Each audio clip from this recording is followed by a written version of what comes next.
हाय नमस्कार, स्वागत आहे तुमचं प्रतीक्षा डेली व्लॉगमध्ये। तर बघा मी कुठे आली आहे, तुम्हाला ही बिल्डिंग नेहमीच दिसत असेल बघा माझ्या व्हिडिओमध्ये। तर इथं माझ्या मिस्टरांचं ऑफिस आहे, तर इथं आम्ही आधी येत असतो। आधी ते पंचिंग करतात, नंतर आमचं जे काय बाहेरचं काम आहे ते आम्ही करत असतो। तर मी आज शॉपिंग करायला आली थोडीफार बाहेर अधिक मासाची। सो व्हिडिओ कंटिन्यू करा, सगळ्यांनी लाईक करा, कमेंट करा, शेअर करा, ठीक आहे। आज शॉपिंगसाठी बाहेर पडले होते, पण ज्या दुकानातून मी नेहमी खरेदी करते ते दुकान बंद निघाले। सुरुवातीला थोडेसे वाईट वाटले, मग विचार केला की दुसऱ्या दुकानात जाऊन बघूया। आणि खरंच तिथे मी खूप छान छान नवीन वस्तू मिळाल्या, त्यामुळे आजची शॉपिंग खूपच मजेदार झाली। व्हिडिओ शेवटपर्यंत बघा, मी काय काय घेतलं ते सगळे दाखवणार आहे। दुकानात जाण्याआधी मला व्हिडिओ शूट करायचा होता।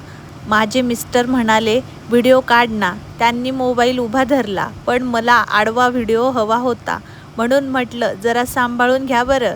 चला तर मग आता जाऊया दुकानात आणि बघूया काय काय नवीन आलं आहे, काही छान वस्तू मिळाल्यात का ते पाहूया। खरं तर शॉपिंग करायची होती, पण त्याचबरोबर व्हिडिओ शूटचंही काम चालू होतं। मी आणि माझे मिस्टर दोघेही वेगवेगळ्या वस्तू बघत आहोत। कुठे नवीन डिझाईन दिसतंय का, काही उपयोगाचं मिळतंय का, हे सगळं पाहत आहोत। आम्ही ज्या दुकानात नेहमी जातो ते आज बंद होते, त्यामुळे दुसऱ्याच दुकानात आलो। सुरुवातीला वाटलं की इथे काही खास मिळणार नाही, पण आता बघता बघता खूप छान छान वस्तू दिसत आहे। माझे मिस्टर एकीकडे वस्तू बघत आहेत आणि दुसरीकडे मी बघत आहे। त्याच्यामध्ये बघा मला हा एक ड्रेस आवडला, तर तो मी ट्राय करून बघितला। कसा आहे ड्रेस माझा, मला व्हिडिओमध्ये नक्की कमेंटमध्ये सांगा। आणि मी कुठला ड्रेस घेतला आहे तेही तुम्हाला नक्की व्हिडिओमध्ये दाखवते। त्याच्यासाठी सगळ्यांनी स्किप न करता व्हिडिओ आपला कंटिन्यू बघत राहा। शॉपिंग करताना नवनवीन गोष्टी बघायला खूप मजा येते। काही गोष्टी लगेच आवडतात, तर काही खूप वेळ विचार करावा लागतो। तुम्ही पण शॉपिंगला गेल्यावर असंच करता का? कमेंटमध्ये नक्की सांगा। आता आम्ही अजून थोडे फिरणार आहोत आणि काय काय नवीन आलं आहे ते पाहणार आहोत। जर काही छान वस्तू मिळाल्या तर त्या नक्कीच तुम्हाला दाखवेल। चला तर मग आमच्यासोबत शॉपिंगला आनंद घ्या आणि व्हिडिओ शेवटपर्यंत नक्की बघा। शॉपिंग करत होतो, सगळं छान चाललं होतं, तेवढ्यात माझ्या मिस्टरांना ऑफिसमधून कॉल आला। काम महत्त्वाचं असल्यामुळे त्यांना जावं लागलं। मग मी म्हटलं काही हरकत नाही, पुढची शॉपिंग मी एकटीच कंटिन्यू करते।